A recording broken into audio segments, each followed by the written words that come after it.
എല്ലാവർക്കും എൻ്റെ വീഡിയോയിലേക്ക് സ്വാഗതം. ഞാനിന്ന് തയ്യാറാക്കാൻ പോകുന്നത് അവിയൽ. അവിയൽ ഉണ്ടാക്കാൻ വേണ്ടിയുള്ള സാധനങ്ങൾ: ചേന, വെള്ളരിക്ക, ക്യാരറ്റ്, കായ, പടവലങ്ങ, പയർ, ഉപ്പ്, എണ്ണ, മഞ്ഞൾ, ജീരകം, മുളക് പൊടി, മുരിങ്ങയ്ക്ക, കരിവേപ്പില, പച്ചമുളക്, തേങ്ങ, തൈര്. ഇത്രയും സാധനങ്ങളാണ് അവിയൽ ഉണ്ടാക്കാൻ വേണ്ടിയുള്ളത്. നമുക്കെന്നാൽ അവിയൽ ഉണ്ടാക്കാം. പാൻ ചൂടായി. ഇതിനകത്തേക്കൊരു 4 സ്പൂൺ എണ്ണ ഒഴിച്ചു കൊടുക്കുകയാണ്. വെളിച്ചെണ്ണ.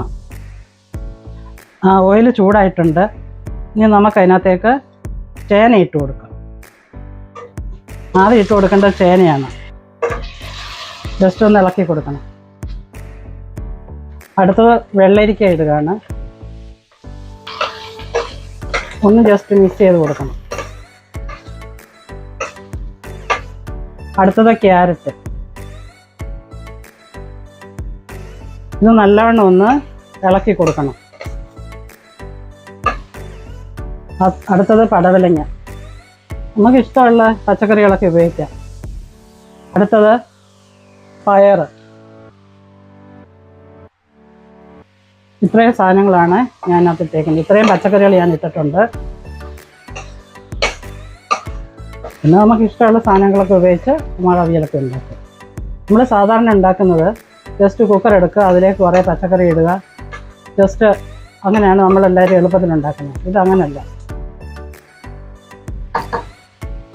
ജസ്റ്റ് ഇതെല്ലാം ഒന്ന് ചൂടായിട്ടുണ്ട്. അതിനകത്തേക്ക് നമുക്ക് 1 സ്പൂണ് മഞ്ഞൾപ്പൊടി, 1.5 സ്പൂണ്, 1.25 സ്പൂണ് മുളക് പൊടി ഇത്രയും ഇട്ടിട്ടുണ്ട്. ഇതൊന്ന് ഇതിനകത്തിരുന്ന് നന്നായിട്ടൊന്ന് വേവണം. ഇതിനകത്ത് ഞാൻ വെള്ളം ഒഴിക്കുകയില്ല. വെള്ളം ഒഴിക്കാതുള്ള അവിയലാണ് ഉണ്ടാക്കുന്നത്. നമ്മൾ സാധാരണ എളുപ്പം ഉണ്ടാക്കുമ്പോൾ കുറച്ച് വെള്ളം ഒഴിക്കും, കുറേ പച്ചക്കറി ഇടും, പിന്നെ അത് കഴിഞ്ഞ് കുറേ തേങ്ങയൊക്കെ അരച്ച് അങ്ങനെയൊക്കെയാണ് നമ്മൾ ഉണ്ടാക്കുന്നത്. ഇതിപ്പം ഞാൻ അങ്ങനെയല്ല ഉണ്ടാക്കുന്നത്. വെള്ളം ഒഴിക്കാതുള്ള അവിയലാണ്. ഇനി ഇവിടെ ഇതൊന്ന് അടച്ച് വെക്കണം. ഇച്ചിരി തീയും കുറച്ച് വെക്കണം. അവിടെ ഒന്ന് വേവട്ടെ. ഇനി ഇത് അടച്ച് വെച്ചു. തീ കുറച്ച് വെച്ചു. പിന്നെ വെജിറ്റബിൾ എല്ലാം കൂടെ ജസ്റ്റ് ഒന്ന് ആവിയിലൊന്ന് വേവായിട്ടുണ്ട്. പിന്നെ നമുക്കിനി അതിനകത്തൂടെ കായ ഇട്ട് കൊടുക്കാം. കായ എളുപ്പം വേകുന്നതായതുകൊണ്ട് കുറച്ച് കഴിഞ്ഞ് ലാസ്റ്റ് ഇട്ട് കൊടുത്താൽ മതി. എന്നിട്ട് ഇതെല്ലാം കൂടെ മിക്സ് ചെയ്തിട്ട് നമുക്കിത് അടച്ച് വയ്ക്കാം. ഒന്ന് വേവട്ടെ. നമുക്ക് 1-2 സാധനങ്ങൾ ഇനിയും ഒന്ന് ക്രഷ് ചെയ്തെടുക്കണം. ജസ്റ്റ് 1 സ്പൂണ്, 1/2 സ്പൂൺ ജീരകം, തേങ്ങ, 1/2 തേങ്ങ മതി. കാര്യം ഒത്തിരി തേങ്ങയായാൽ അതൊരു ടേസ്റ്റിന് വ്യത്യാസം വരും. 3 പച്ചമുളക്. ഇതെല്ലാം കൂടെ ഒന്ന് ക്രഷ് ചെയ്തെടുക്കട്ടെ. ഇത് നമുക്കിനി ഓപ്പൺ ചെയ്ത് നോക്കാം.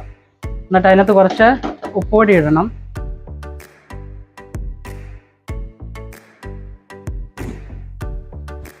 ഇനി നമുക്കിനകത്ത് മുരിങ്ങയ്ക്ക ഇടണം. അത് ലാസ്റ്റിൽ ഇട്ടാൽ മതി. എന്നിട്ടെല്ലാം കൂടെ നമുക്കൊന്ന് മിക്സ് ചെയ്ത് കൊടുക്കാം. എന്നിട്ട് നമുക്കിതൊന്ന് അടയ്ക്കാം. അവിടെ ഒന്ന് വേവട്ടെ. തീ കുറച്ച് വയ്ക്കുക. ഇടയ്ക്കിടയ്ക്ക് നമുക്കിതൊന്ന് ഓപ്പൺ ചെയ്ത് നോക്കണം. വെന്ത് ഒത്തിരി ഇതായി പോകാതെ അളിഞ്ഞു പോകാൻ രീതിയിൽ നമുക്കിത് നോക്കിയിരിക്കണം. ഓക്കെ, ഇത് ഏകദേശം ആയിട്ടുണ്ട്. എന്തായാലും നമുക്കിതൊന്നുകൂടെ അടച്ചു വയ്ക്കാം.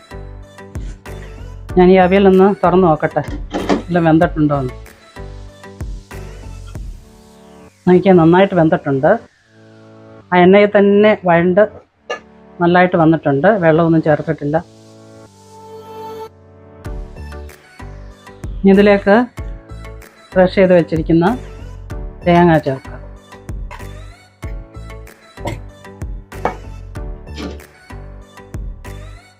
ഇതൊരു മിനിറ്റ് അടച്ചു വെക്കണം.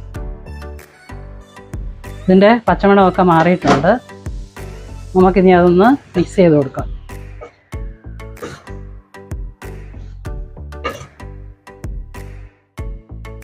ഇനി ഇതിന് കുറച്ച് കരിയാപ്പില ഇടണം.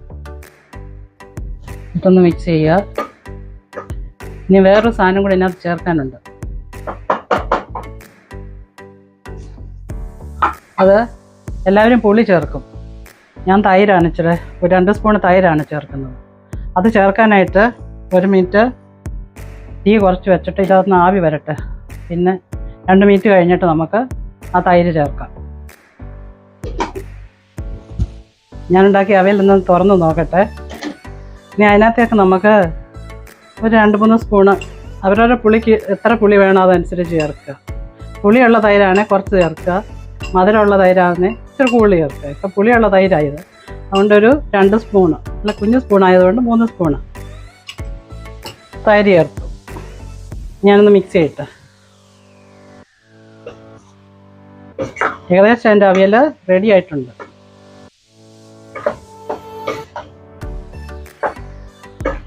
ഈ വർഷത്തെ ഓണത്തിന് നിങ്ങൾ ഇതുപോലുള്ള അവിയൽ വേണം ഉണ്ടാക്കാൻ. ഓക്കെ, അങ്ങനെ ഉണ്ട്. നോക്കിക്കേ, അടിപൊളിയായ അവിയൽ റെഡി ആയിട്ടുണ്ട്.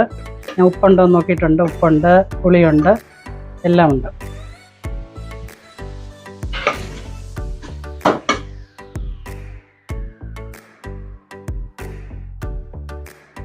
അങ്ങനെ അവിയൽ റെഡി ആയിട്ടുണ്ട്. എല്ലാവരും ഇതുപോലെ ഓണത്തിനൊന്ന് ഉണ്ടാക്കി നോക്കുക. ഉണ്ടാക്കി നോക്കിയിട്ട് ലൈക്ക് ചെയ്യുക, ഷെയർ ചെയ്യുക, സബ്സ്ക്രൈബ് ചെയ്യുക. എല്ലാവർക്കും നന്ദി, നമസ്കാരം.